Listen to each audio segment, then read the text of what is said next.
Good morning. Okay, so I got on here to share with you a few things on how you are the medicine. And first, I'll start, as I often do, with a story about myself and how I have become my own medicine in some way. And then I'll share another story of a person who I've met on my travels who shared how she was the medicine for herself and how that was the medicine for me as well, because we're only ever giving to ourselves. So what we feel in any moment is a gift to ourselves. So first of all, I'll start by saying I haven't been on these videos as often as I would like.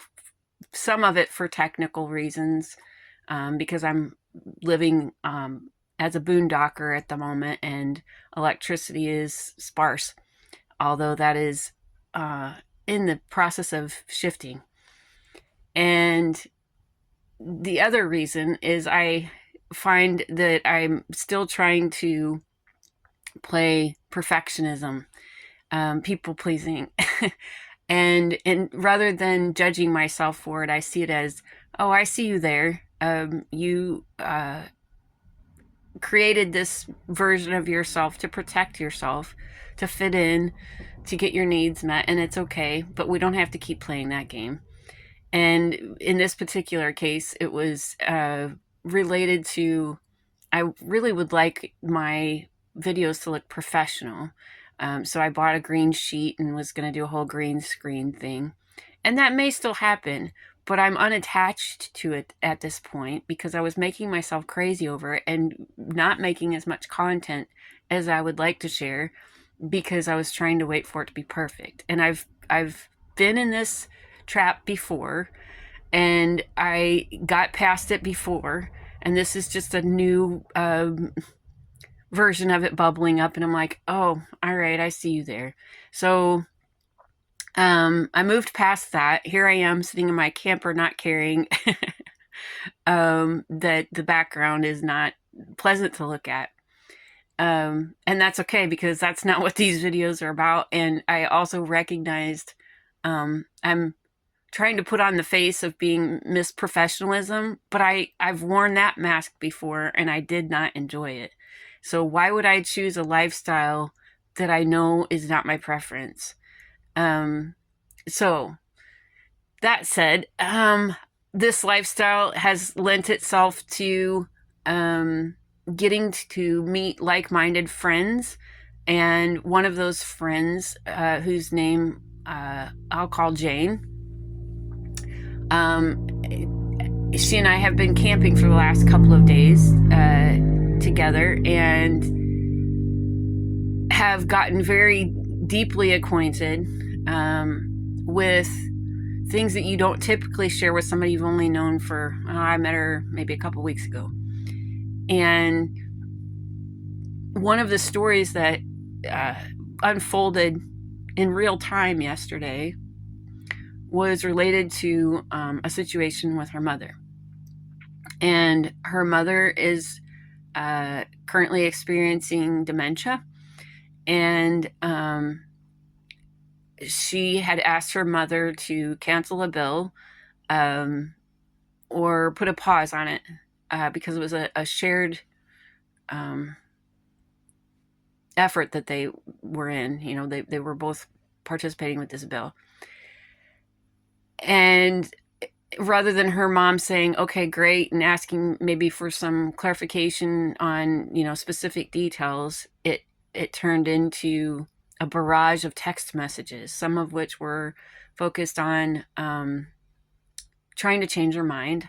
She thought that it was a bad idea. And to give a little more clarity on it, when I say they were in this bill together, the benefits of this contract were only for my friend, not for the mother. The mother just had her name on it because of a pre-existing arrangement. And so she, rather than the mom responding with sure, I can help with that. Lots and lots of resistance. And my friend was feeling very frustrated and getting more and more upset, and asked me, how do you handle situations like this? And, we talked about boundaries, and we got into that a little bit. And we shared, she very much understood about the boundaries. We talked about, what could be the story underneath it. Is it about money? Is it about protecting her? And what and at one point she said no, she thought, above all of that, or maybe below all of that, was really about a codependency. Her mom wanting to feel needed, so the more drama she made, the more they could stay connected on this. And as we continued to explore and other things were coming up, I reminded her of nonviolent communication, one of the aspects of that. And if you're curious about it, put something in the comments, because I'd be glad to share more. One of the aspects of that is, but when you get past, making the observation, figuring out what the feelings, the needs are, and what the request is, below that you say, what feelings are in this for you? And the three buckets that you explore are anger, fear, and sadness. And it occurred to me as I was listening to her talk about her mother, after she got past the anger part of it, there was a lot of sadness there, and that I didn't think she was seeing that. And I said, let's explore those three buckets. And she, talked about the anger. That was an easy one, because she had already been exploring that. I feel frustrated. I feel annoyed. And recognizing these are her feelings, not someone else's. Nobody else is making these feelings but her. And she said, then I'm going to skip fear, because I think really it's sadness that I need to focus on. And I was, nodding internally, because what came up for me intuitively was she's grieving. Because in the course of conversation, she had shared the times that she had had with her mother, and how beautiful they were, and the memories that they had, and what that was like. And that she's not that person anymore. And this should be simple. So the expectation was, I want my mom to show up like the person that she used to be. And that's not the reality that she's facing. And so when she got to the sadness bucket, she said, I'm sad because, and she basically, all the things I just said, I miss the person my mom was. Okay, so now you can experience the grief and really allow yourself to feel it, and then let it go. Regardless of what brought the dementia about, and whether it's real or imagined, it's the experience that her mother is having. And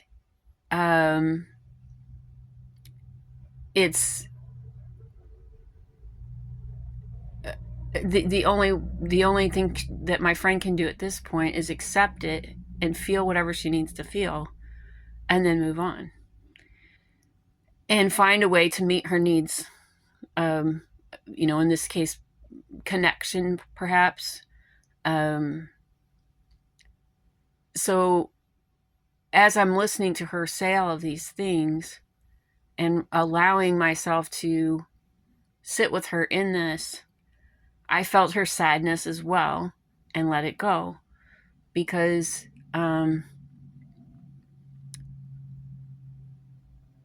anything we attach ourselves to, any feeling that we attach ourselves to, we make more of. And there's nothing wrong with that. But if it's not what you prefer, let it go. And also what occurred to me is some of my own interactions with my own mom and my own frustrations have been based on the same thing. She should be able to get this. This shouldn't be so complicated. or whatever story I had in my head about how things should be. Because anytime we're using the word should, we're judging the situation and putting an expectation on it. And when we have expectations, more often than not, we have disappointments, especially if we're attached to it. We can expect that, it would be great if XYZ happened, but if it doesn't, can I be okay? And what I keep coming back to, regardless of what feelings come up for me, is I can be okay. I can choose to experience this feeling and then let it go, and choose to experience the next one and let it go, because life is constantly changing and everything is temporary and all is well. It's when we cling to old stories, when we cling to expectations, when we cling to other people are supposed to make me happy, or whatever feeling it is that we would like to feel, then we spend a lot of time suffering. And so when I say, and I have said in other videos, that suffering is a choice, this is what I'm saying. It doesn't mean that feelings you don't prefer never happen. It doesn't mean that. And it doesn't mean that you'll, well, basically the same thing, that you'll always be happy. It's that you can choose to be at peace with what's happening and recognize it's all temporary and it's all part of being human. And the less we make stories about things, the less we make those difficult feelings, and we just land in peace. So realizing that it's not your circumstances that create your happiness or your peace or your joy, it's you internally choosing that by accepting what is and making choices based on that knowledge, that truth in this moment. So remember, you are the medicine. I am the medicine. We each can shift our own reality by choosing differently.